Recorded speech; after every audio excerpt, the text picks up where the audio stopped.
नमस्कार, आप देख रहे हैं न्यूज 24। मैं हूं अजीत अंजुम। देश की राजनीति में बेईमान नेताओं की लिस्ट के जनक अरविंद केजरीवाल और उनकी पार्टी ने आज एक और सत्य की खोज कर ली है। सियासी कोलंबस की तरह केजरीवाल के सिपाहियों ने आज देश को यह बताया कि उनकी सरकार को गिराने की साजिश हो रही है और इसके सूत्रधार नरेंद्र मोदी और अरुण जेटली हैं। आम आदमी पार्टी के 3 नेता आज कैमरों के सामने आए और 2 महीने पहले शुरू हुई साजिश का सिलसिला, तारीख और वक्त बताने लगे। साथ में आम आदमी पार्टी के एक विधायक मदन लाल भी थे, जिन्हें मुख्य गवाह के तौर पर लाया गया था। विधायक जी ने बताया कि दिल्ली के नतीजे आने के एक दिन पहले यानी 7 दिसंबर की आधी रात को उनके पास इंटरनेशनल नंबर से एक फोन आया। फोन करने वाले ने उन्हें अरुण जेटली से मिलने के लिए कहा तो उन्होंने शट अप कहकर फोन काट दिया। लेकिन सिलसिला खत्म नहीं हुआ और कुछ दिन पहले खुद को मोदी का करीबी बताकर एक शख्स उनसे मिला और 20 करोड़ रुपए का ऑफर देते हुए कहा कि केजरीवाल के खिलाफ बगावत करो, नई पार्टी बना लो, हम तुम्हें सीएम बनवा देंगे। सबसे बड़ी बात यह कि इन आरोपों को साबित करने के लिए कोई तथ्य या सबूत न तो केजरीवाल के विधायक के पास है, न उनके सिपह सालारों के पास। अब बगैर सबूत के जब इतने बड़े आरोपों की मिसाइल फेंकी गई तो बीजेपी बौखला उठी। बेईमान नेताओं की लिस्ट पर मानहानि का नोटिस भेज चुकी बीजेपी ने इन इल्जामों के बाद केजरीवाल पर झूठ और फरेब की राजनीति करने का आरोप लगा दिया। तो सबसे बड़ा सवाल यही है कि क्या वाकई केजरीवाल की सरकार को गिराना चाहते हैं नरेंद्र मोदी? और 2 महीने बाद आम आदमी पार्टी ने क्यों किया साजिश का खुलासा? इन सवालों पर बात करेंगे अपने मेहमानों से, लेकिन सबसे पहले देखिए आज दिन भर कैसे चला राजनीति का यह हाई वोल्टेज ड्रामा। सरकार को गिराने की कोशिश। कैबिनेट रैंक का मिनिस्टर होगा उसे हम 10 करोड़ देंगे और आपको 20 करोड़। पूरा षड्यंत्र दिल्ली के अंदर अरुण जेटली के इशारे पर। दिल्ली की भरी दोपहरी में आम आदमी पार्टी की त्रिमूर्ति जब कैमरों के सामने आई तो लगा बात केजरीवाल सरकार के भविष्य पर होगी, लेकिन अतीत की साजिश के पन्ने कुछ यूं खोले जाने लगे कि राजनीति का रंग ही बदल गया। जेटली से लेकर मोदी तक और हर्षवर्धन से बिन्नी तक सरकार गिराने की साजिश के सूत्रधारों के लपेटे में एक एक कर सारे नाम आ गए। भारतीय जनता पार्टी के नेता अरुण जेटली, हर्षवर्धन और कुछ और नेता मिलकर दिल्ली की सरकार को गिराना चाह रहे हैं। और कल जो बिन्नी और 3 विधायकों का खेल हुआ है, उसके बाद हमारे भी कुछ विधायकों से संपर्क करने की कोशिश की गई। आरोपों की तोप के साथ संजय सिंह एक गवाह को भी साथ लाए थे। उन्हीं की पार्टी के विधायक मदन लाल, जो दिल्ली के कस्तूरबा नगर से एमएलए हैं। जबरदस्त यादाश्त रखने वाले महाशय मदन लाल का मौन टूटा तो 2 महीने पहले से चल रही साजिश का सिलसिलेवार ब्यौरा देने लगे। केजरीवाल के विधायक मदन लाल ने बताया, पहला फोन उनके पास 7 दिसंबर को आया था। फोन किसका था वो नहीं जानते, बस इतना याद है कि बोलने वाले ने जेटली का नाम लिया था। खरीद फरोख्त की बात हुई थी। दिलचस्प तो ये कि विधायक जी के मोबाइल पर इंटरनेशनल नंबर शो कर रहा था। 7 तारीख दिसंबर की रात को 12:34 पर मुझे एक रात को कॉल आई जो इंटरनेशनल नंबर था कि अगर मैं 9 आदमी अपने साथ जोड़ लूं तो हम एक नया दल बना के आपको चीफ मिनिस्टर और आपके और साथियों को कैबिनेट रैंक के मिनिस्टर और दूसरे मिनिस्टर बनवा सकते हैं। हैरानी यह है कि 2 महीने पहले आधी रात को सरकार गिराने की जिस अभूतपूर्व इंटरनेशनल साजिश का खुलासा केजरीवाल के सिपाही ने किया, उसे साबित करने के लिए कोई सबूत नहीं है उनके पास। दिल्ली की जनता को स्टिंग ऑपरेशन की ट्रेनिंग देने वाली सरकार के शूरवीर सबूतों के सवाल पर खामोश थे। विधायक जी को बस इतना याद था कि उन्हें सीएम बनाने के लिए 20 करोड़ की पेशकश की गई थी। विधायकों को 10-10 करोड़ देने की बात हुई थी।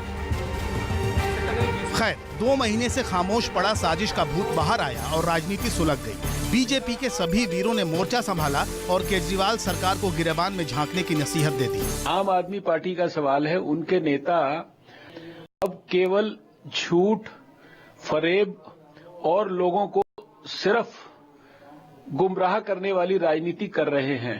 दरअसल दिल्ली की ये राजनीति गर्म होने की शुरुआत रात से ही हुई थी, जब केजरीवाल के बागी सिपाही बिन्नी को कुछ विधायकों के साथ कॉफी पीने का शौक जागा। उसी के बाद 2 विधायकों ने सरकार को 48 घंटे का अल्टीमेटम दे दिया। फिर सुबह सुबह कांग्रेस के शकील अहमद ने एक सवाल का शिगुफा छोड़ दिया कि क्या बीजेपी केजरीवाल सरकार को गिराना चाहती है?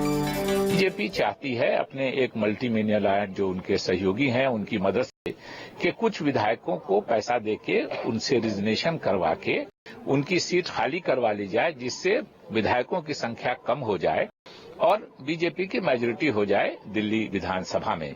ये चर्चा थी और इसीलिए मैंने कहा कि क्या ये सही है। फिर क्या था, सुबह हाई वोल्टेज ड्रामा शुरू हुआ और जैसे ही केजरीवाल के सिपाहियों ने साजिश के बम फेंके, अल्टीमेटम देने वाले विधायकों ने मुख्यमंत्री से मुलाकात कर ली। कहा सीएम साहब ने बात मान ली है, अब सब कुछ ठीक है। यानी शाम होते होते इस ड्रामे का अंत हो गया। पर सवाल बना रहा, सवाल ये कि बिना सबूतों के बेईमान लिस्ट में बड़े बड़े नेताओं के नाम डालना, बिना सबूतों के सरकार गिराने की साजिश में मोदी और जेटली को घसीटना, क्या केजरीवाल के सिपाहियों का एक शिगुफा भर है? Bureau report, news 24। अगर यह साजिश सच है, अगर यह साजिश वाकई नरेंद्र मोदी और अरुण जेटली की तरफ से की गई, तो सदी की बहुत बड़ी साजिश है, जहां एक मुख्यमंत्री जो देश के प्रधानमंत्री होने वाले हैं, वो किसी सूबे की सरकार को गिराने के लिए, वैकल्पिक सरकार बनाने के लिए उसके विधायक को उनकी तरफ से फोन किया जाता है। 20 करोड़ रुपया मुख्यमंत्री के पद के साथ और बाकी मंत्रियों के लिए 10 करोड़ रुपए की पेशकश होती है। 9 विधायकों को तोड़कर नई पार्टी बनाने की पेशकश ऑफर किया जाता है। अपने आप में मामला बहुत दिलचस्प है अगर यह सच है तो, लेकिन जो तथ्य और सबूत हैं वो ऐसे नहीं है जो इस बात की तस्दीक करे। ऐसा क्यों हुआ कि केजरीवाल के सिपासालारों ने ये आरोप तो लगाए लेकिन सामने सबूत नहीं है? इसी पर चर्चा करने के लिए हमारे साथ स्टूडियो में संबित पात्रा, बीजेपी नेता, संजय सिंह, आम आदमी पार्टी के नेता प्रवक्ता, मीम अफजल साहब, कांग्रेस नेता, और शुएब इकबाल, कल उनके बागी तेवर हमने देखे थे, जनता दल यूनाइटेड से विधायक हैं, उन्होंने समर्थन दे रखा है, उनसे भी हम बात करेंगे। लेकिन सबसे पहले संजय सिंह जी, पहले आपसे समझना चाहते हैं, बहुत कुछ कंट्राडिक्शन है इसमें। जो आपके विधायक मदन लाल ने कहा कि आधी रात को सरकार बनने के एक दिन पहले, बल्कि कहें दिल्ली में नतीजे आने के एक दिन पहले 7 दिसंबर को आधी रात को फोन आया, उन्होंने शटअप कहकर फोन रख दिया और उसके बाद कोई मिला और उन्हें जो ऑफर दिया। एक बार आपसे जरा हम सुनना चाहते हैं, उसके बाद आगे बात बढ़ाएंगे। संजय सिंह। देखिए, जब ये बात 7 दिसंबर वाली घटना हुई थी तो उसमें राजेश गर्ग सहित कई विधायकों ने ये बात कही थी और अखबारों में भी आया था, मीडिया में भी आया था कि किस प्रकार से अरुण जेटली का नाम लेके लोगों ने फोन किया, प्राइवेट नंबर से फोन किया, संपर्क किया और राजेश गर्ग ने इसके लिए स्थानीय थाने में एफआईआर भी दर्ज कराई है। उस पर क्या कार्रवाई हुई आगे मालूम नहीं है, वो पुलिस जाने। अब मदन लाल की कहानी जरा बताइए। पुलिस है, आप जानते हैं। अभी आज मदन लाल पे ही बात आ रही है। मदन लाल का प्रश्न, आज सुबह अचानक मीडिया में खबरें प्रचारित होना शुरू हो गई कि मदन लाल बिन्नी के संपर्क में है, मदन लाल को तोड़ने की कोशिश की जा रही है। निश्चित रूप से मीडिया को कहीं से यह जानकारी मिली होगी। मदन लाल ने अपना पूरा पक्ष सामने रखा कि किस प्रकार से समय समय पर उनको तोड़ने और उनको लोभ देने की, उनको मंत्री पद और मुख्यमंत्री पद देने की बात कही गई। आज दिल्ली के अंदर बताया उन्होंने कि विधानसभा में जब ट्रेनिंग हो रही थी विधायकों की, उस समय कोई स्ट्रिंग डिवाइस लेके वहां नहीं जा सकता है। वहां पर उनसे सिरसा ने और विनोद कुमार बिन्नी ने कहा, उनसे संपर्क करने की कोशिश की। उसके बाद एक दिन उनके घर आया कोई व्यक्ति जो कहता है कि साहब गुजरात के मुख्यमंत्री से मैं जुड़ा हुआ आदमी हूं, उसको लेके उन्होंने बात कही। अब ये सारी बातें उन्होंने रखी है। लेकिन संजय सिंह जी, चलिए सारी बातें रखिए, आपको दर्शकों को एक बार फिर बता दें। उन्होंने कहा कि उन्हें कहा गया कि 9 विधायकों को तोड़कर एक नई पार्टी बनाओ, बीजेपी सपोर्ट करेगी, तुम मुख्यमंत्री बन जाना मदन लाल जी को, और साथ में 20 करोड़ और बाकी मंत्रियों के लिए 10 करोड़, तो कुल जमा मतलब लगभग 100 करोड़ का प्रोजेक्ट था, साथ में मुख्यमंत्री बनाने का ऑफर। संजय सिंह जी, लगता है इतना बड़ा इल्जाम आप लगा रहे हैं, नरेंद्र मोदी प्रधानमंत्री पद के दावेदार हैं, मुख्यमंत्री हैं और राज्यसभा में नेता विपक्ष है अरुण जेटली, बिना सबूत के सिर्फ एक विधायक ने कहा, और वो भी कब की बात, और आज अचानक आप आ गए क्योंकि कल आपके विधायक ने बागी तेवर दिखाए, आप आ गए बिना तथ्य के। अजीत अंजुम साहब, बड़ी विनम्रता पूर्वक मैं कहना चाहता हूं कि नितिन गडकरी जैसे इनकी पार्टी के सबसे ईमानदार और सबसे बड़े नेता ने अभी पिछले दिनों बगैर किसी प्रमाण सबूत के एक आरोप लगाया। आज तक हम पूछ रहे हैं कि कहां किस उद्योगपति से केजरीवाल की मुलाकात हुई, उसका कोई प्रमाण। तो आप कह रहे हैं कि चूंकि नितिन गडकरी ने लगाया या बाकी लोग लगाते हैं, इसलिए आप भी बिना सबूत के कुछ भी आरोप लगाएंगे, यही कह रहे हैं ना आप? फिर संजय सिंह, फिर मान लेते हैं। मत कहिए कि इतना नहीं, पहली बात आप नहीं, मैं ये कह रहा हूं कि पहली बात तो आप ये ना कहिए कि इतना बड़ा आरोप क्यों आपने लगा दिया। मैं ये कह रहा हूं कि जो कुछ घटनाक्रम पिछले दिनों में हुआ है उसको थोड़ा ध्यान देने की जरूरत है। बिजली कंपनियों के खिलाफ 9 साल तक दिल्ली विधानसभा नहीं, उस पर देखिए ऐसा है, उस पर हम बाद में बात करेंगे संजय सिंह। अभी तो मुद्दा ये है कि मोदी की तरफ से कोई ऐसे 100 करोड़ की पेशकश और सरकार बनाने का ऑफर लेके जाए। आएंगे संजय जी आपके पास, संबित पात्रा। हालांकि मैं संजय जी फिर कहूंगा आपके पास आऊंगा। संबित पात्रा, पूरी बात तो होने दीजिए। चलिए बोलिए, पूरी बात तो होने दीजिए। चलिए बोलिए संजय जी, बोलिए। बिजली कंपनियों के लाइसेंस को रद्द करने की बात जब केजरीवाल ने कही, उसके बाद ये खेल हुआ है। उसके बाद और तेजी आई है पूरे घटनाक्रम में। बिजली कंपनियों का हजारों करोड़ का धंधा दिल्ली में चौपट होने जा रहा है। बिजली कंपनियों को आप ये क्या करें, हजारों करोड़ का बिजली कंपनियों का धंधा चौपट होने जा रहा है, इसलिए अरुण जेटली और नरेंद्र मोदी आपको 100 करोड़ देकर आपके विधायक की सरकार बनवा रहे थे। और ऐसे सरकार बनती है, आपको लगता है कि नरेंद्र मोदी और अरुण जेटली इतने मासूम है कि किसी को 100 करोड़ का ऑफर लेकर आपके घर भेजेंगे? 35 दिन के अंदर हाय तौबा मचाई जा रही दिल्ली में। 35 दिन में दिल्ली के अंदर जिस प्रकार से हाय तौबा मचाई जा रही है, एक सरकार लगातार अपना काम कर रही है जनता के हित में, आप उसके खिलाफ पूरा हल्ला मचाए हुए हैं, उसको अस्थिर करने की कोशिश कर रहे हैं, अल्टीमेटम दिलवा रहे हैं, पीछे से पूरा पुशबैक कर रहे हैं। उसमें हर्षवर्धन जी से भी कल मुलाकात हुई है, लेकिन आप एक एक चीज के प्रमाण मांगेंगे तो हर जगह नहीं जवाब लेते हैं। लेकिन जब आप पूरी दिल्ली की जनता को स्टिंग ऑपरेशन के लिए सिखा रहे हैं, तो आपके विधायक के पास भी कोई सबूत होना चाहिए। सर, कोई यकीन नहीं करेगा कि मोदी इस तरह से 20 करोड़ और 100 करोड़ का ऑफर देंगे। संबित पात्रा, आप जवाब दीजिए। देखिए, अभी थोड़े दिन पहले एक बहुत बड़े चैनल में डिबेट के समय किसी बड़े लेखक ने कहा था कि आम आदमी पार्टी आइटम नंबर करती है, आइटम गर्ल है। आज मुझे समझ में आया कि आइटम गर्ल क्यों कहा गया। देखिए, आइटम गर्ल जो आइटम सॉन्ग्स जो होता है फिल्म में, वो कभी भी आ सकता है, उसके पीछे कोई जरूरी नहीं है कि कोई कहानी हो, कहीं भी हो सकता है, और उसका एक वैल्यू होता है एंटरटेनमेंट वैल्यू। आजकल जिस प्रकार से गवर्नेंस को दरकिनार करके आम आदमी पार्टी समय समय बेवजह के प्रेस कॉन्फ्रेंस कर रही है, मैं इसे कहता हूं कॉमिक रिलीफ वैल्यू। इसका केवल आज के डिबेट्स में कॉमिक रिलीफ मिलता है। देखिए, आपने बिल्कुल सही विषय उठाया कि आपने पूरे दिल्ली को समझाया कि जहां जाओ एक मोबाइल फोन लेके जाओ जिसमें कैमरा हो और सब कुछ रिकॉर्ड कर लो। कोई खांस रहा हो, कोई सांस ले रहा हो, कोई अपने गुटके के लिए पैसे निकालो, तुरंत उसको रिकॉर्ड कर लो और तुरंत प्रेस कॉन्फ्रेंस करके सच्चाई दिखाओ।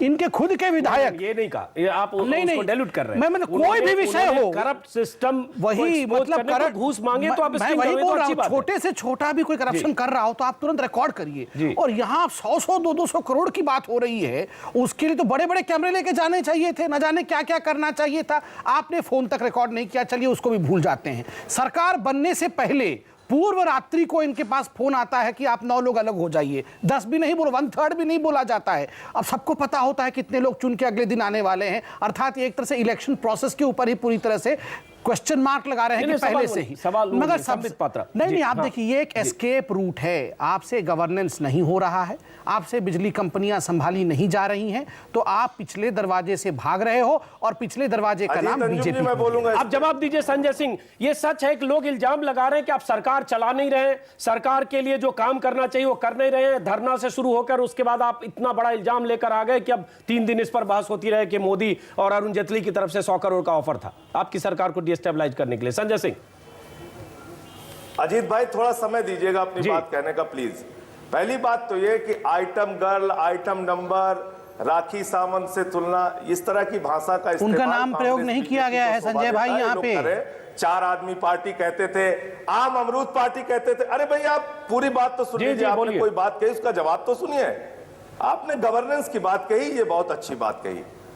हमने 18 मुद्दों पर दिल्ली की सरकार बनाई थी। लाल बत्ती का कल्चर खत्म किया, वीआईपी कल्चर खत्म किया दिल्ली के अंदर, बिजली का दाम आधा किया, पानी मुफ्त किया, एफडीआई इन रिटेल को रोका, जो व्यापारियों के हित में सबसे बड़ी घोषणा। सर, वो सब सही है संजय जी। देखिए, फिर आप मैनिफेस्टो और एजेंडा बता रहे हैं। मैं तो आपकी मंशा पर, आपकी मंशा संदिग्ध होती है संजय जी। लाइसेंस जारी किया, वो सब सही है संजय जी, लेकिन मंशा संदिग्ध होती है। आप एक बार बेईमानों की लिस्ट जारी कर देते हैं, बेईमान नेताओं की 25 लोगों का नाम लिख देते हैं, उसमें से 7-8 लोग हैं जिनके खिलाफ कोई सबूत नहीं है, कहीं कोई चार्जेस नहीं है, कहीं अदालत में मामला पेंडिंग नहीं है, और उसके बाद आज आप मोदी और अरुण जेटली पर ऐसा इल्जाम लगाते हैं। गवर्नेंस क्या है? अजीत जी, गवर्नेंस की बात तो सुन लीजिए पहले। गवर्नेंस कैसे नहीं आती? नहीं, लेकिन पहले आप हमारे सवाल का जवाब दीजिए ना। गवर्नेंस फिर तो इन सारी चीजों से बौखलाए हुए हैं लोग। तो इसलिए बिजली कंपनियों का सीएजी ऑडिट ऑर्डर कर दिया। नहीं, ये क्यों बौखलाए वो अलग बात है, ये तो बौखलाए होंगे क्योंकि इनकी सरकार नहीं बनी, आपकी सरकार बनी। आप किस बौखलाहट में ये गलत तरह का इल्जाम लगा रहे, सवाल वो भी है। नहीं, 7 तारीख को 2 महीने पहले और बिजली कंपनी का आज हो रहा है, इन दोनों में क्या कनेक्शन है मुझे समझ में नहीं आ रहा है। ये तो 7 तारीख की रात को बिजली कंपनियां बंद हो रही थी क्या? नहीं संजय भाई मैं बहुत आदर के साथ पूछ रहा हूं। संजय भाई एक सेकंड की तरह आयरन संजय भाई करना गवर्नेंस है क्या? संजय भाई मेरे प्रश्न का जवाब दीजिए प्लीज। एक मिनट जरा मीम अफजल के पास आते हैं। संजय से पूछ लेता हूं, एक सेकंड। संजय जी आप प्लीज एक जवाब दीजिए। ये 7 तारीख की रात को घटना हुई है, 200 करोड़ 400 करोड़ जो भी है, बिजली कंपनियों में आज व्यवधान हुआ है, ये 7 तारीख को बिजली कंपनियां करवा रही थी सब कुछ। एक मिनट आप कोई कनेक्शन नहीं है। को बुलाइए।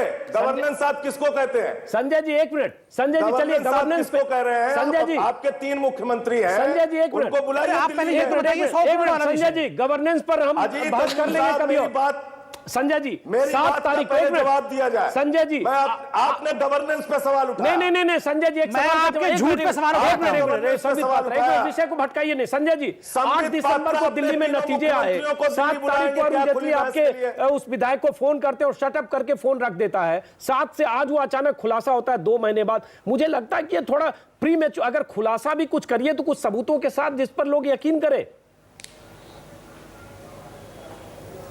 अरे अपने फोन का उन्होंने स्क्रीनशॉट दिखाया, आपको बताने की जरूरत है। रेड्डी ब्रदर्स के साथ इन्होंने कर्नाटक अच्छा आपको बताऊं कि एक मिनट हम लोगों के फोन पर संजय जी हम लोगों के फोन पर कई बार इंटरनेशनल नंबर से कॉल आते हैं, कोई लॉटरी के लिए किसी और वजह से। और एक मिनट संजय जी बताने की जरूरत है। एक मिनट संजय जी संजय जी एक मिनट, हमारे फोन पर महीने में 10 बार इंटरनेशनल कॉल से फोन आता है। एक मिनट संजय जी सुन लीजिए, मीम अफजल के पास भी जाएंगे। और अगर मैं 30 सेकंड 40 सेकंड का कोई दिखाऊं कोई नंबर और कल को कहूं कि मुझे मोदी ने फोन किया या केजरीवाल ने फोन किया, 1 मिनट, या राहुल गांधी ने फोन किया और मुझे कहा कि आप चैनल में रोज हमारे पक्ष में 1 घंटे का रोज बुलेटिन करो, तो आप मान लेंगे? ये फोन पे नंबर आने से कैसे साबित हुआ कि अरुण जेटली के थ्रू वो फोन आया? करिए ना करिए उसकी बात मैं नहीं कर रहा हूं। मैं ये कह रहा हूं कि देश के अलग अलग हिस्सों में भारतीय जनता पार्टी ने तोड़फोड़ करके खरीद फरोख्त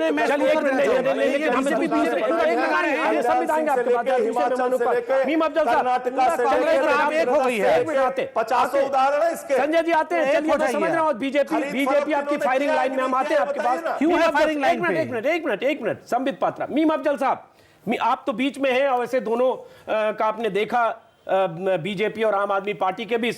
इस बीच कांग्रेस नेता का भी बयान आया शकील अहमद का। उन्होंने कहा है मीम अफजल साहब कि बीजेपी के नेता खरीदने की कोशिश कर रहे हैं, सरकार विधायकों को इस्तीफा दिलवाने की कोशिश कर रहे हैं। आपके पास भी ये जानकारी आ गई है अंदर खाने से कि कहीं न कहीं बीजेपी किसी कॉर्पोरेट घराने की तरफ से, उद्योगपति की तरफ से करोड़ों खर्च कर रहा है? आप इंडोर्स करते हैं शकील अहमद के उस बयान को?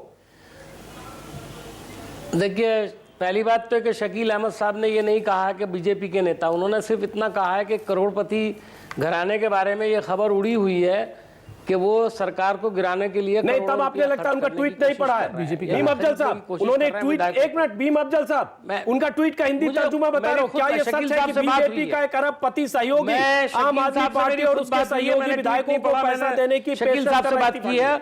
उन्होंने कहा मैंने किसी का नाम नहीं लिया है, किसी पार्टी का नाम नहीं लिया। सबने सुना है बीजेपी मेंशन है, सुन के आ रहा हूं। कहा जा रहा है? चलिए अफजल साहब चलिए लेकिन मैं आपको जरा, अगर मेरी चूंकि बहुत देर से 2 लोगों के दरमियान बहस हो रही है तो बीच में ना काटे तो मैं बात करूं, नहीं तो मैं खामोश बैठ करके सुनता हूं। नहीं, बिल्कुल सर आप बोलने के लिए हैं जी। देखिए पहली बात तो है कि मैं ये कहूंगा, जहां तक मैं अपने पर्सनल अनुभव के तौर पर और कुछ थोड़ी बहुत जानकारी के तौर पर मैं समझ रहा हूं कि सरकार को डिस्टर्ब करने की और उनको गिराने की कोशिश या साजिश कहीं ना कहीं हो रही है। लेकिन आज जो संजय जी की सुबह मैंने प्रेस कॉन्फ्रेंस देखी, मैं इतना ज़रूर कहूँगा कि थोड़ा सा मुझे ओवर रिएक्शन लगा। इतने ओवर रिएक्शन की शायद उन्हें ज़रूरत नहीं थी। मैं समझता हूँ लोगों की हमदर्दी उनके साथ है और कोई सरकार को गिराने की कोशिश करेगा तो उसका हशर अपने आप ही पता चल जाएगा आवाम के सामने। इसलिए मैं समझता हूँ कि आप पार्टी को बहुत सोच समझ कर के बात करना चाहिए, ओवर रिएक्ट नहीं करना चाहिए, उनकी सेहत के लिए ज़्यादा अच्छा होगा। दूसरी बात इसमें बहुत सारे लोगों के नाम लिए गए। अभी मैं एक और चैनल में बैठा हुआ था जहां मदन लाल जी भी बैठे हुए थे, वो भी कोई सही तरीके से अपनी बात को कह नहीं पाए, स्पष्ट नहीं कर पाए। तो मैं यही कहूँगा कि देखिए, जहाँ तक कांग्रेस का ताल्लुक है, हम तो चाहते हैं सरकार चले, अच्छी गवर्नेंस के साथ चले। आप लोगों के पास तजर्बा नहीं है, लेकिन तजर्बा आहिस्ता आहिस्ता होता है, इसलिए आप कोशिश करें सरकार को अच्छे तरह से चलाने के, मुद्दों को चलाने की। लेकिन पिछले 2 दिन 3 दिन में जो घटनाएं ऐसी हुई हैं और जो कुछ कल भी हुआ और आज भी जो हुआ, उससे ये लगता है कि कहीं ना कहीं कुछ अंदरूनी तौर पर गड़बड़ तो चल रही है। गड़बड़ चल रही है। संजय सिंह कांग्रेस के व्यू का ताल्लुक है। शकील साहब ने कुछ कहा, मैं सिर्फ इतना ही कहूंगा कि हमारी सपोर्ट है और हम इस सपोर्ट को जारी रखेंगे। आज लोकपाल बिल भी लेकर के इन्होंने कैबिनेट ने क्लियर किया है। वो तो हम आश्वस्त हैं कि आप और आम आदमी पार्टी एक हो गए हैं, उसमें कोई डाउट नहीं है। अफजल साहब ने कहा कि सपोर्ट है, जब सपोर्ट है कांग्रेस का और उसके बाद बीजेपी पर हमला करे संजय सिंह, सब लोग ये करें सरकार चलाने में आपकी दिलचस्पी थोड़ी कम हो गई है, इसलिए आप तरह तरह के आरा तिरछा बयान देते हैं या इस तरह की मिसाइल दागते हैं, जैसे आज अचानक आप सब लोग आए और बड़ी बड़ी बातें कह दी। सवाल ये उठता है, जो मैं इसी पर सवाल जवाब चाहूंगा बजाय इसके कि आप फिर गवर्नेंस और बिजली कंपनियों पर आइएगा।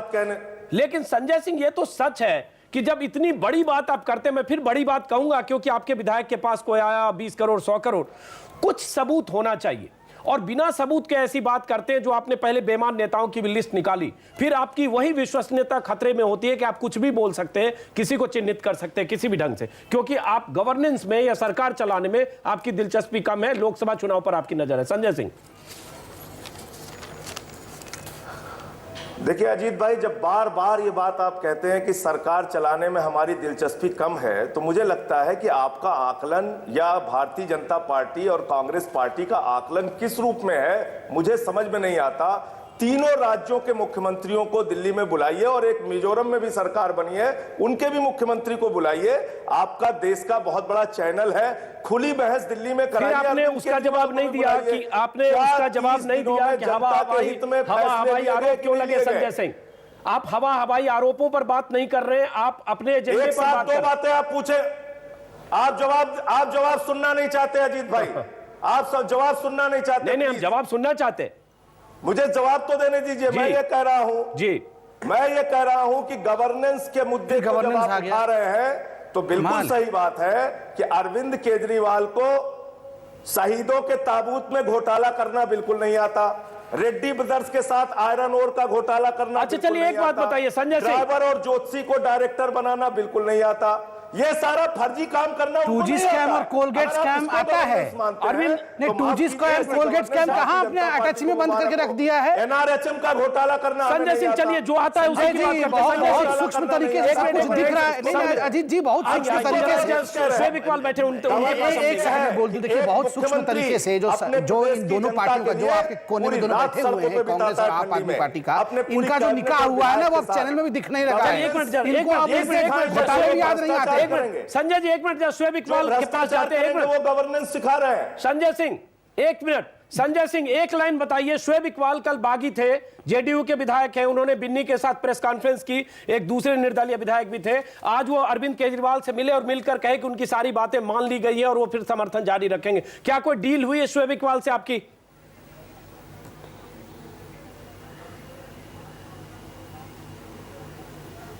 मुझे लगता है कुछ तकनीकी खराबी है, संजय सिंह के पास दोबारा चलेंगे। शोएब इकबाल साहब, आपने कहा कि अरविंद केजरीवाल से बात हो गई है और उसके बाद आपकी बात मान ली गई है। जो हमारी जानकारी है कि आपको कहा गया कि आप समर्थन क्यों दे रहे हैं, आपकी कोई भी बात नहीं मानी गई, लेकिन चूंकि आपको लगा कि बीजेपी को केंद्र में रखकर आम आदमी पार्टी ने बीजेपी पर इल्जाम लगाया, इसलिए चूंकि आपकी कंस्टिट्यूएंसी है, मुस्लिम डोमिनेटेड कंस्टिट्यूएंसी है, इसलिए आपने गलत बयानी की कैमरे के सामने आकर के आपकी बातें, आपकी मांगे मान ली गई है। शोएब इकबाल, नहीं, ये ऐसा कुछ नहीं है और ना कुछ ऐसा कोई बात सामने है हमारे, और हम लोग अपनी आधार के ऊपर अपने तरीके से जो है वो राजनीति करते हैं, और हम बिल्कुल कांग्रेस कांग्रेस पार्टी को, भारतीय जनता पार्टी को, आम आदमी पार्टी को, इन सबको हराते आए हो पिछले 20 साल आपकी से। मांग क्या मान ली गई? शोएब इकबाल मुद्दे पर आइए। कल आपने बगावत की थी, आज आपने 24 घंटे भी नहीं हुए, आज आपने कहा कि हम समर्थन देंगे, तो एक दिन पहले कुछ, एक दिन बाद कुछ, क्या मांग मान ली गई है? आम आदमी पार्टी कह रही है वो चाहती है कि आप समर्थन न दें, आप जबरदस्ती समर्थन दे रहे हैं। आम आदमी पार्टी के नेता आशुतोष ने अभी कुछ मिनट पहले कहा है। नहीं, देखिए, उनकी कोई ऐसी बात नहीं हुई है। आधा घंटा नीचे प्रेस था, वहाँ पूरा मीडिया मौजूद था। आधा घंटा मिस्टर केजरीवाल साहब से हमारी बात हुई है और पूरे हमारे 5 मुद्दे थे, कोई बड़े मुद्दे तो है ही नहीं। और हमने 48 घंटे का जो दिया था, तो वो हकीकत दिया था। बड़े मुद्दे नहीं है। नहीं, महिलाओं की सुरक्षा और नॉर्थ ईस्ट की सुरक्षा बड़े मुद्दे नहीं है। एक मिनट, लाल डोरा बड़ा मुद्दा नहीं है। एक मिनट क्लियर कर ले। शोएब इकबाल, आपकी बात, जो आपकी 5 मांग थी वो मान ली गई। केजरीवाल ने कहा जो आप चाहते हैं वही करेंगे आपके हिसाब से। शोएब इकबाल साफ साफ बताइए।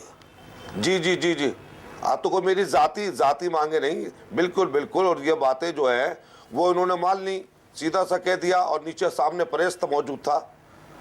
नहीं, चलिए ब्रेक के बाद आएंगे शोएब इकबाल। वैसे हमारी जानकारी है कि आम आदमी पार्टी के नेता आशुतोष ने कहा है आपकी कोई मांग नहीं मानी गई, आपको यह कहा गया कि आप चाहें तो समर्थन न दे। उसके बाद भी चूंकि ये लगा आपको कि बीजेपी को निशाना बना रही है आम आदमी पार्टी, ऐसे में आपकी पार्टी, आपके अपने लिए मुश्किल हो सकती है आपकी कंस्टिट्यूएंसी में, इसलिए आपने पैतरा दिखाया और बाहर आकर कहा कि आपकी मांग मान ली गई। सबसे बड़ा सवाल यह कि क्या नरेंद्र मोदी और अरुण जेटली ने 100 करोड़ की पेशकश करके आम आदमी पार्टी के विधायक को मुख्यमंत्री बनाने और सरकार तोड़ने, बगावत करने की पेशकश की थी या साजिश की थी? इसी सवाल पर चर्चा करने के लिए स्टूडियो में संबित पात्रा, संजय सिंह, आम आदमी पार्टी के नेता मीम अफजल और शोएब इकबाल। संजय सिंह, शोएब इकबाल भी हमारे साथ हैं। शोएब इकबाल ने कल ऐलान किया था कि 48 घंटे के भीतर अगर उनकी मांगे नहीं मानी गई तो सरकार से समर्थन वापस ले लेंगे। जेडीयू के विधायक हैं, उनके साथ आपकी पार्टी के बागी विधायक बिन्नी भी मौजूद थे।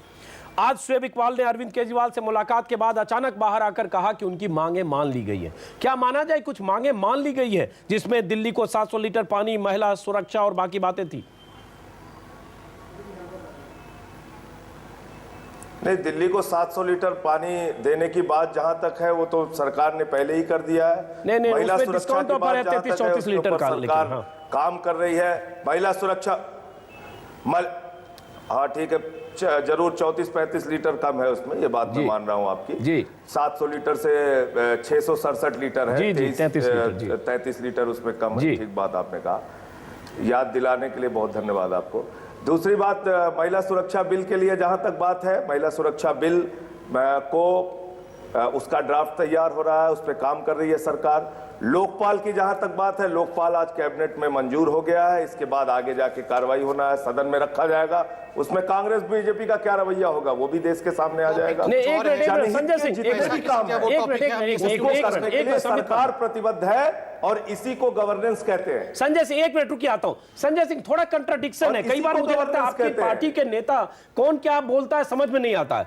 अभी कुछ मिनट पहले मैं आशुतोष को सुन रहा था किसी दूसरे चैनल पर। आशुतोष ने कहा कि शोएब इकबाल को लगा कि उनकी पार्टी, सॉरी माफ करें, शोएब इकबाल को लगा कि अगर बीजेपी पर इल्जाम है और वो अपनी कंस्टिट्यूएंसी में चुनाव हार जाएंगे, जीतना मुश्किल होगा, और हमने बीजेपी पर हमला किया, इसलिए शोएब इकबाल भागे भागे आए और उसके बाद उनकी कोई बात नहीं मानी गई। उन्हें यह भी कहा गया आप चाहो समर्थन वापस ले लो, उसके बाद भी वो बाहर आकर उन्होंने मिसगाइड किया, मिसलीड किया मीडिया को। आज आप कह रहे हैं उनकी बात मान ली गई, किसको माने? आशुतोष जो कुछ मिनट बोल रहे थे वो सही बोल रहे हैं या आप बोल रहे हैं, या बीच में कुछ बात हुई जो हम समझ नहीं पा रहे हैं? अजीत भाई, आप पूरी बात नहीं होने देंगे तो सही बात नहीं आने देंगे आप। जी, मैं कह रहा हूं कि आपने 2 स्पेसिफिक सवालों को पूछा, महिला सुरक्षा और पानी पे सरकार क्या कर रही है। मैं उसका जवाब दे रहा था, बात पूरी होने नहीं दिया आपने, फिर से नया सवाल खड़ा कर दिया। कल ही आपके ही चैनल पे नहीं, सारे चैनलों पे प्रसारित हुआ। मैं करना चाहता हूं, 48 घंटे नहीं, 48 मिनट के अंदर सरकार अगर गिराने में भारतीय जनता पार्टी और जो विधायक उनके सहयोग में लगना चाहते हो लगे और सरकार गिरा दे। शोएब इकबाल को आपने मनाया, वो कल बागी थे, आपकी सरकार के खिलाफ थे, अल्टीमेटम दिया, आज कह रहे सरकार को समर्थन दे रहा हूं, मनाया, या उसके बाद उनकी जरूरत नहीं है वो जबरदस्ती आपको समर्थन दे रहे हैं? साफ कोई से सुनना चाह रहा हूं, जरा ये खेल समझना चाह रहा हूं, राजनीति मुझे समझ में नहीं आ रही है। बिल्कुल साफ गोई से ही आपको बता रहा हूं, दिल्ली के 18 मुद्दों के ऊपर दिल्ली की सरकार चल रही है, आम आदमी पार्टी की सरकार चल रही है। नहीं, शुएब इकबाल को आज आपने मनाया या उन्होंने जबरदस्ती ऐलान किया? अपना यू टर्न किया, जरा समझाइए। शुएब इकबाल, अरविंद केजरीवाल और आप लोगों से मुलाकात के बाद आपने उन्हें मना लिया, उन्होंने अल्टीमेटम वापस कैसे लिया? अजीत भाई, अगर सुन तो लीजिए, अगर आपने तय कर लिया है कि मुझे अपनी बात कहने नहीं देंगे तो फिर आप बोलिए, मैं चुप बैठता हूं। नहीं, वो नहीं। संजय सिंह जी, आप हमारे मेहमान हैं। एक मिनट, शुएब इकबाल आ रहा हूं आपके पास। मुद्दे पर मैं चाह रहा हूं थोड़ा इशू क्लियर हो जाए। संजय, मेरी बात सुन लीजिए, मैं क्लियर कर देता हूं, बात को क्लियर कर देता हूं। आपने एक सवाल पूछा, मैं कह रहा हूं दिल्ली के 18 मुद्दों पे हमने सरकार बनाई है, उन मुद्दों पे सरकार काम कर रही है। जिस भी सदन के विधायक को लगता है सरकार उन मुद्दों पे काम कर रही है, उनका समर्थन रहेगा, अच्छी बात है। संजय जी, आज की घटना पर फिर आप नहीं बता रहे हैं, ऐसे मुश्किल होती है। देखिए, हमारे पास भी वक्त कम है, मैं आज का स्पेसिफिक पूछ रहा हूं, आप नहीं बता रहे। शुएब इकबाल, मैं क्या मैं उस वार्ता में था? अंजुम साहब, आप जो सवाल कर रहे हैं, पहले मेरी एक वजाहत सुन लें। एक मिनट, अफजल साहब चलिए बोलिए, उसके बाद आ रहे शुएब इकबाल के पास। अफजल साहब, मीम अफजल। एक मिनट, मैं बता रहा हूं, मैं बात कर रहा हूं। शुएब इकबाल, आपने आशुतोष के बारे में कहा, मेरी बात सुन लें, शुएब इकबाल भी सुन लें, चूंकि जरूरी है उनके लिए भी सुनना। देखिए, आशुतोष अभी मेरे साथ एक चैनल पर थे, उन्होंने जो कहा, देखिए कल शुएब साहब ने प्रेस कॉन्फ्रेंस करके कुछ कहा, वो सबके सामने है। उसके बाद आज वो सुबह केजरीवाल साहब से मिले, निकलने के बाद उन्होंने कहा हमारी 5 मांगे थी वो पूरी कर ली गई, पूरी कर दी हैं और उसको उन्होंने मान लिया है। कल उन्होंने कहा था 48 घंटे में इसको पूरा कर दें, आज उन्होंने कहा हमारी 5 मांगे हैं वो पूरी कर दी गई, ये उन्होंने ऐलान किया। आशुतोष ने मेरे सामने जो बात कही है, आप तो सिर्फ हवाला दे रहे हैं कि वो मेरे सामने बैठे हुए थे, उन्होंने ये कहा कि शुएब इकबाल साहब ने अपनी कॉन्स्टिट्यूएंसी के लिए ख़तरा महसूस किया कि वो भारतीय जनता पार्टी के साथ जाते हुए दिखाई दिए, इसलिए वो दौड़ते हुए आए या भागते हुए आए और केजरीवाल जी से मिले। केजरीवाल जी ने कहा हमने आपकी सपोर्ट नहीं मांगी थी और आप सपोर्ट करें ना करें ये आपके ऊपर डिपेंड करता है। उन्होंने उनकी कोई बात नहीं सुनी और ये वजाहत की, उन्होंने कहा कि मैं चैनल पर बैठ के, आपके नेशनल पैनल पर बैठकर ये ऐलान कर रहा हूँ कि हमने उनकी कोई बात नहीं सुनी, कोई मांग हमने उनकी नहीं मानी है, उन्होंने बाहर जाकर के खुद ही ऐलान किया है। अब इसकी सही वजाहत जो है, शुएब इकबाल जवाब दीजिए। शुएब इकबाल, यही मैं पूछ रहा था, ये पॉलिटिक्स। शुएब इकबाल, आप जो आर्म ट्विस्टिंग, शुएब इकबाल एक मिनट, अफजल साहब आपकी बात हो। शुएब इकबाल, आप भी आर्म ट्विस्टिंग कर रहे हैं, आप मुझे नहीं मालूम आर्म ट्विस्टिंग वो कर रहे थे, ये लोग कर रहे हैं। अल्टीमेटम जो बात वहां हुई है वो बता रहा हूं, और अब जो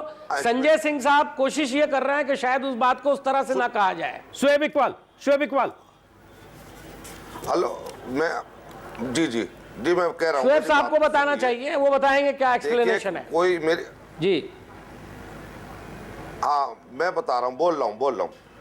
देखिए साहब, ऐसा था कि कल हमने दिया था 5 मुद्दे थे, कोई बड़े नहीं थे। बिजली के जो दर थे वो वापस करने के थे, दूसरा था उसमें बिजली की का जो इलीगल जो थेफ्ट के मुकदमे, जो चोरी के मुकदमे बनाए गए थे उनको वापस करने का था। उससे पहले भी 2-3 मरतबा केजरीवाल साहब से मेरी बातचीत हो चुकी थी।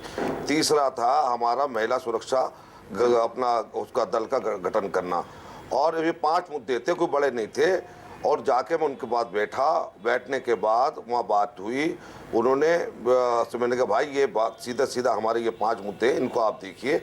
उस मुद्दों को उन्होंने देखा, सुना, पढ़ा, आधे घंटे हमने चाय पी और सब लोग, मीडिया बिल्कुल दरवाजे पे खड़ा हुआ था, सारा मीडिया, और बैठ के मैंने उनसे कहा कि कहना कोई बात नहीं इसमें बल्कि एक बात उन्होंने और भी कही मुझसे कि जो 8% जो DRC ने जो उसका दर बढ़ाया है उसके लिए, क्योंकि गवर्नर साहब उन्होंने कहा विदेश गए हुए हैं, आने के बाद हम भी और आप मिलकर उनके पास चलेंगे। शुएब इकबाल, मैं समझ गया, अरविंद केजरीवाल साहब ने वहाँ कहा। शुएब इकबाल, अब या तो आप सही बोल रहे हैं या आशुतोष सही बोल रहे हैं, नंबर 1, और नंबर 2, अगर इतना ही ये सब होना था तो आप अल्टीमेटम का कल ड्रामा क्यों किया आपने? आप विनोद कुमार बिन्नी और शौकीन के साथ कल बहुत ही आक्रामक तेवर के साथ आपने बगावत जैसी सिचुएशन में ऐलान किया, आज आप जाकर मिल रहे, चाय पी रहे, इतने आत्मीय रिश्तों के साथ सब कुछ हो गया, तो कल वो करने की क्या जरूरत है? आप पिछले 2 महीने में 3-4 बार ऐसा करते हैं। बुरा कौन सा इसमें कोई बुरा काम हो गया है? नहीं, तो बुरा काम हो गया है। ये क्या बुरा काम होता है कि दिल्ली की जनता के कोई मुद्दे लेके जाओ और नहीं होता तो कोई ये बुरा काम हो रहा है? नहीं मतलब आपके कहने से हम चलेंगे या दिल्ली की जनता के कहने से चलेंगे? आप जनता के नाम पर सब चीज मत करिए शोएब इकबाल साहब। वैसे चलेंगे, हम लोग ऐसे चलने कल वाले आप नहीं हैं। ऐसी बात कर रहे थे जैसे दिल्ली की जनता के सबसे बड़े हिमायती आप ही हो। और कोई जाति कोई कोटा परमिट लेने गए थे, कोटा परमिट लेने गए, आप ऐसी बात ना कीजिए। नहीं पॉलिटिकल आदमी पॉलिटिकल ढंग से चला करता है। बिल्कुल बिल्कुल पॉलिटिकल ढंग से पहले अल्टीमेटम देता है, 3 विधायकों के साथ प्रेस कॉन्फ्रेंस करता है, समर्थन वापसी का ऐलान करता है और उसके बाद अगले दिन चाय पीता और कहता है सब सुलझ गया और पार्टी के नेता कुछ और करे। चलिए वापस और जहां तक ताल्लुक है शोएब इकबाल मैं समझ गया, बिल्कुल ठीक है और ऐसा कुछ नहीं है, ये ऐसा नहीं होता। बिल्कुल बिल्कुल जैसे आप कह रहे हो वैसा ही होता है। बोलिए संबित पात्रा। आ रहा हूं संजय सिंह आपके पास। संबित पात्रा, मैं संजय जी से एक बहुत महत्वपूर्ण प्रश्न पूछना चाहता हूं। पहला बात है, संजय जी को याद होगा हर न्यूज़ चैनल में चला था, आपके यहाँ भी चला था कि चुनाव से पहले ठीक एक डिबेट भी हुआ था कि एक आम आदमी पार्टी के कार्यकर्ता ने एक एसएमएस रिलीज किया था। उसने पूछा था फलाने सीट को अरविंद केजरीवाल जी ने कितने में बेचा है, तो एक मैसेज आया था कि 1 करोड़ में। वो जो है मैसेज सबको दिखाया गया था, उसको आपने नज़रअंदाज कर दिया था। फ़ोन पे मैसेज आने से क्या होता है, ठीक वैसे ही फ़ोन पे कोई नंबर आया है किसी देश का, उस पर आपने इतना बड़ा जो मैंने कहा आइटम डांस किया, क्यों आवश्यकता पड़ी इसकी? दूसरा बात है, नहीं एक सेकंड, और दूसरा आप जो अभी जेडीयू के नेता और जो 3-4 नेता जो ड्रामा कर रहे हैं, मुझे लगता है इसे सीरियस, एक सेकंड सुन लीजिए संजय भाई, इसे सीरियसली लेने की आवश्यकता नहीं है। जब आप पहले ये प्रश्न सुनिए, मुझे लगता है सुनिए, आप देखिए। चलिए संजय जी मैं आपके साथ हूं उस मुद्दे पर। अजीत जी मैं सहमत हूं पर आइटम गर्ल और आइटम डांस की भाषा का समर्थन कर रहे हैं क्या? नहीं मैं समर्थन नहीं कर रहा हूं। क्या हो गया? नहीं आपका एसएमएस का क्या हुआ? जो एसएमएस आया था अरविंद केजरीवाल के मोबाइल पे, वो अलग है और ये जो फोन आता है इंटरनेशनल फोन, ये अलग है। ये कैसे हो सकता है? एक मिनट संबित पात्रा, लेकिन ठीक है एक राजनीतिक पार्टी है, 28 सीटों पर जीत कर आई है, आप उसको राजनीतिक तौर पर बात करिए, आइटम गर्ल आइटम सॉन्ग। मैंने कहा उदाहरण दिया जो हुआ था कहीं पे, वो उदाहरण बिल्कुल बनता है। ये एक नहीं ये सरकाज़म है, ये कोई ये अनपार्लियामेंट्री लैंग्वेज नहीं है, सरकाज़म है, किसी बड़े चैनल में डिस्कशन हुआ है, इसमें कोई बुराई नहीं है। जैसे आपके मंत्री राज्यसभा के एमपी के ऊपर थूकना चाहते हैं, आप हमें भाषा सिखा रहे हैं।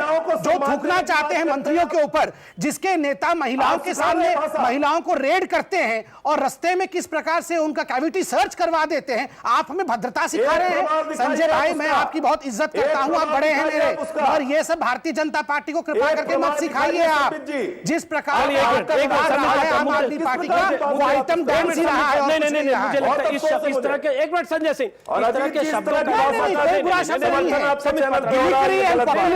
राष्ट्रपति ने भी इसे पॉपुलिस्ट अनार्की कहा है, ये अनार्की है। हम इसको एक्नॉलेज इंडोर्स ये अनार्की है, अनार्की होना अराजकता सब कहिए, बट इस तरह की शब्दावली का इस्तेमाल फिर तो वही बात होती है कि आप किसी को कुछ और कहेंगे। उदाहरण दिया गया। चलिए एक मिनट, हम मुद्दे पर वापस लौटते हैं। एक मिनट संबित पात्रा, एक मिनट आप मुझे सवाल पूछिए। चलिए वो एसएमएस और ये फोन में क्या फर्क हो गया ना? मुद्दे पर आते हैं संजय, आ रहे हैं। एक मिनट चलिए संजय जी, इन्होंने कहा इससे मैं सहमत नहीं हूं, इन्होंने कहा मैं सहमत नहीं हूं, लेकिन यह पहले भी बात कही जा चुकी है, राजनेता ने कही, उद्धव ठाकरे ने कही, चेतन भगत की तरफ से कॉलम में आया वहीं से बात आई, लेकिन चलिए इनकी बात है, मैं सहमत नहीं हूं।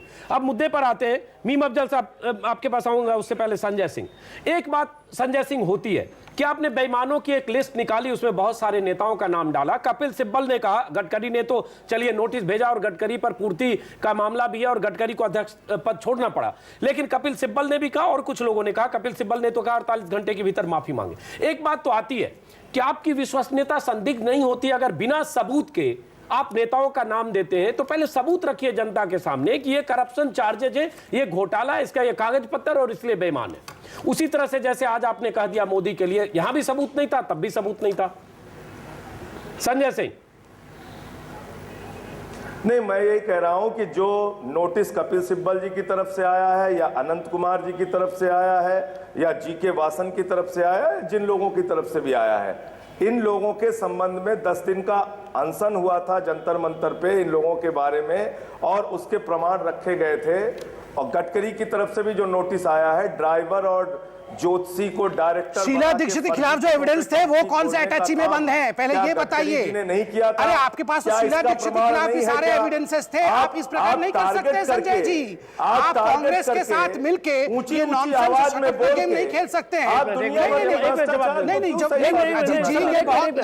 जवाब दे, बीजेपी ने बार-बार उंगली उठाया है, बीजेपी का ये ड्राइवर को डायरेक्टर बनाना कंपनी का, फर्जी पतों पे कंपनी खोलना, सैकड़ों करोड़ शीला का दीक्षित के फर्जी खिलाफ दावा कहां चले करना, गए वो एविडेंस? तो क्यों गठबंधन के मामले आज में कांग्रेस और आम आदमी पार्टी एक मीडिया क्यों चल रही है? एक मिनट फिर उसी पर आप दोनों बात करें। बिल्कुल। संबित एक मिनट, मीम अफजल साहब एक मिनट, मीम अफजल साहब बात हो रही है बेईमानी की लिस्ट, पहले बेईमान नेताओं की लिस्ट आई और उसके बाद आज जिस ढंग से आरोप लगे, हम हालांकि संजय भाई मानेंगे नहीं और काफी क्रांतिकारी संघर्षशील है संजय जी, हम लोग आपके फेस वैल्यू पर कई बार मानते हैं कि आप सही को सही गलत को गलत बोलेंगे, लेकिन इस ढंग से इल्जाम लगाएंगे तो हम जैसे लोगों को, दर्शक को, जो देश देख रहा है उसको भी एक बार शक जरूर होगा कि ये इसको सब्सटेंशिएट करना मुश्किल है। संजय जी, मीम अफजल साहब कि आप तो ऐसे आप बीजेपी के लिए कुछ भी बोल सकते हैं, लेकिन आपको लगता है कि इस ढंग से 8 दिसंबर को नतीजे से एक रात पहले अरुण जेटली की तरफ से 12:30 बजे रात इंटरनेशनल कॉल आया होगा और उसके बाद अभी कुछ दिन पहले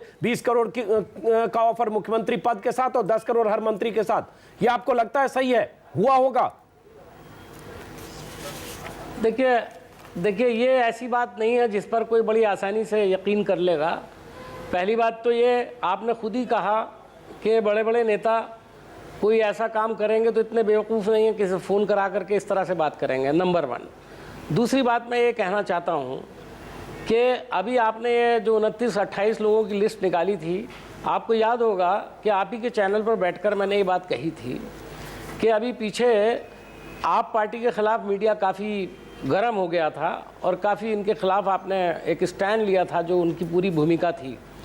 तो मैंने उस वक्त भी कहा था ये पब्लिसिटी स्टंट है और दूसरी लिस्ट आएगी और इसमें आप उसने पूछा था कि एक गुजरात के बड़े नेता का नाम नहीं है इसके अंदर, तो मैंने ये भी बात कही थी कि वो दूसरी किस्त में लाएंगे ताकि आप ज़्यादा डिस्कशन कर सकें। लेकिन चूँकि कई लोगों ने लीगल नोटिस वगैरह भेज दिए हैं तो शायद अगली लिस्ट का प्रोग्राम फ़िलहाल कैंसिल हो गया है। मैं संजय जी को जानता हूँ बहुत अच्छी तरह से, बड़े रेवोल्यूशनरी टाइप के आदमी हैं। मैं उनको सिर्फ एक ही गुजारिश करूँगा कि आपको सब बातें कहने से पहले तोलना चाहिए, उसके बाद बोलना चाहिए। आप लोग आमतौर पर मैं देखता हूँ तोले बगैर बोलते हैं, उसके बाद फंसते हैं। जो आज सिचुएशन है उसमें मैं लगता है कि आपने जो इल्ज़ाम लगाया है वो उसमें कुछ तत्व हो सकते हैं। मैं तो खुद महसूस करता हूँ कि सरकार को गिराने के लिए कुछ ताकतें शायद काम कर रही हैं, लेकिन आपने जितना ओवर रिएक्ट किया है उसका नतीजा यह है कि भारतीय जनता पार्टी उससे ज़्यादा रिएक्ट कर रही है, उससे ज़्यादा घबरा रही है, इसलिए कि इस वक्त ईमानदारी का सर्टिफिकेट दुनिया जहान की तमाम पार्टियों को चाहिए। तो भारतीय जनता पार्टी को आपने सीधा उनके बड़े नेता को सीधा चार्ज कर दिया है, इसलिए वो ज्यादा परेशानी उनके यहाँ दिखाई दे रही है। 2 दिन पहले जब चिदम्बरम से लेकर राहुल गांधी से लेकर कपिल सिब्बल का नाम था और आपके वीरप्पा मोइली का नाम था, वो लिस्ट हमारे पास है। जब 6 मंत्रियों का नाम था तब तो बेचैनी सलमान खुर्शीद का भी नाम था, कमलनाथ का भी नाम था, तब तो बेचैनी आपके खेमे में थी। तब तो आप परेशान थे, बेचैन आत्मा, कांग्रेस के सारे मंत्री बेचैन आत्मा की तरह थे। कहने से पहले सोचिए अच्छी तरह से और फिर बोलिए जी। थोड़ा सा ये एडवाइस राहुल गांधी को भी दीजिए। एक मिनट आएंगे, संबित पात्रा आएंगे। संजय सिंह, एक चीज आपसे जानना चाह रहा हूं, सब लोग आपको मानते हैं, आप रिवोल्यूशनरी हैं, अफजल साहब भी तारीफ कर रहे हैं। संजय राहुल गांधी जी को आपके मशवरे की जरूरत नहीं है। जरूरत है जिस प्रकार से वो गड्ढे खोद रहे अपने पार्टी के लिए, उनको भी बहुत जरूरत है इस एडवाइस का। एक मिनट संजय सिंह, अगर जिन लोगों को आपने बेईमान आपके नेता जो गड्ढे खोद रहे हैं उसको दुनिया देख रही है। नहीं, वो आप चिंता नहीं करिए। अभी आप आम आदमी पार्टी को बोलने से पहले तोलना सिखा रहे थे ना, तो थोड़ा सा ये एडवाइस राहुल जी को दीजिए और ये आम आदमी पार्टी का प्रवक्ता बनना बंद कर दीजिए प्लीज। आप दोनों की जो मिली भगत हो रही है 2014 में नरेंद्र मोदी जी के राज को रोकने के लिए हिंदुस्तान देख रहा है। आप इस तरह की गुफ्तगू कर रहे हैं। मैं आपका ऑडियो कम करूंगा, 1 मिनट रुकिए आप। संजय सिंह, एक सवाल है कि अगर जिन नेताओं को आपने करप्ट कहा है, अगर ये सारे नेता, जिसमें मुलायम सिंह, मायावती से लेकर ऐसे लोग भी हैं जो 6-6, 8-8 बार लगातार जीतते रहे, कभी हारे नहीं, कमलनाथ भी पत्नी को खड़ा किया, वो भी जीत गई, अगर ये सारे नेता जीत गए और इन बेईमान नेताओं की लिस्ट में से जहां जहां आप कैंडिडेट खड़े करें उनकी जमानत जब्त हो जाए, हार जाए, तो क्या प्रायश्चित करेंगे आप? फिर तो आप मानेंगे कि देश की जनता नहीं समझी कि आप जिसे बेईमान मानते हैं जनता ने उसे जीतने लायक माना। संजय सिंह, देखिए अजीत जी, ये बहुत बढ़िया प्रश्न आपने उठाया है। इस देश की राजनीति को इस हालत में पहुंचने में 66 साल लग गया।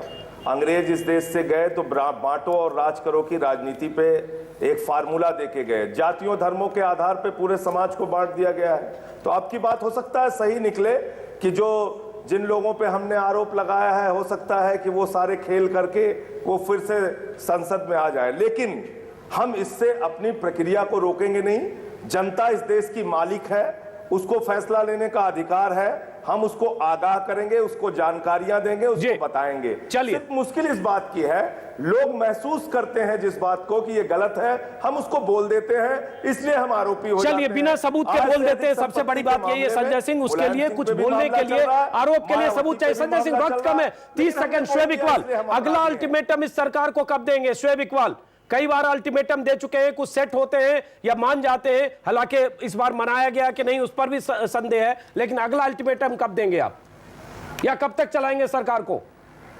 देखिए, अगला अल्टीमेटम नहीं, देखिए अभी आपके जो स्क्रीन पे एक चीज आ रही है, सीधा लिखी हुई ब्रेकिंग न्यूज में आ रही है कि डीआरसी के को जो एक चिट्ठी लिखी है बिजली कंपनियों को। अरे सर, मुद्दे पर आइए, वक्त कम है। अगला अल्टीमेटम कब देंगे? मान लिया जाए कि अब शोएब इकबाल लगातार सरकार को समर्थन देंगे या फिर आएंगे कुछ आर्म ट्विस्टिंग करने के लिए? नहीं, देखिए समर्थन हमारा जारी है और हम लोग किसी भी तरह से सरकार को, सबसे पहले मैंने जो है समर्थन देने की बात की थी, आज भी रहेगा और आगे भी रहेगा। चलिए, मुझे खत्म करना पड़ेगा। मुझे खत्म नहीं, एकदम वक्त नहीं है, एकदम वक्त नहीं है। माफ करिए, मजबूरी हमारी संबित पात्रा, मीम अफजल साहब, शोएब इकबाल, संजय सिंह, आप सभी मेहमानों का बहुत बहुत शुक्रिया।